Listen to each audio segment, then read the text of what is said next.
And I've got a couple of tips for you today on our homes. So, hey, if you build it, the pests will come. And here's some tips on keeping moisture and bugs out. Our homes are often built with conducive conditions right on in it.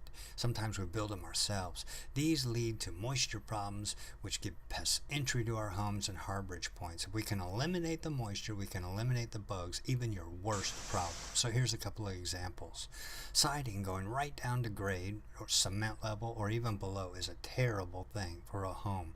It holds the moisture, gives bugs an easy access, and protects them from pesticides. Here you can see some ants just built a huge mound right out from one of those tiny cracks where the cement went up to the foundation, and that little tiny crack allowed them to build that.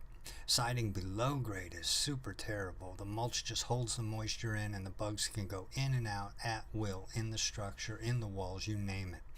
Plants right up next to the house are terrible. What we've got to do is cut the bushes away from the house about a foot or so. Nice breezy little airway, everything can dry out. Let's direct our sprinklers away from the house. The gutters, a nice rock bed instead of mulch will definitely let the moisture out. And then let's cut our siding up 3 or 4 inches. Don't give the moisture a chance. Any kind of AC lines or leaky spigot should be directed away from the home and not let the moisture collect. That's going to attract bugs. Next thing you know, they're in your home. When the moisture does wake up, it just starts eating the wood from the inside out, and then the wood rot just attracts all kinds of critters. So we want to keep a nice barrier space in between the bottom of the siding and the soil.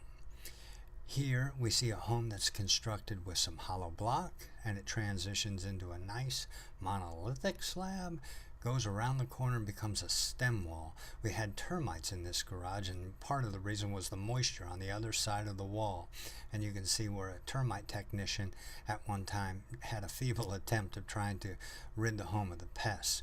But the termites found their way in, led by the moisture, and just went right up the block. So let's do our best to seal them out, correct the moisture first of all, and then we'll work on the construction defects at another time. Another key spot is the roof and the gutters, things like your screen enclosure. You could see there was a fern growing right out from underneath that with a big collection of leaves. It just holds the moisture and keeps the bugs super happy. And then wood rot, wood decaying fungi just starts growing and eating the wood alive. So clean out the gutters, keep the moisture at bay, and you'll be a lot better off.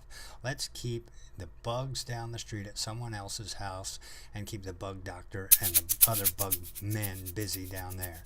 Hey, this has been Jerry Schapper with PestCemetery.com. Thanks so much for reading my blog. Take care.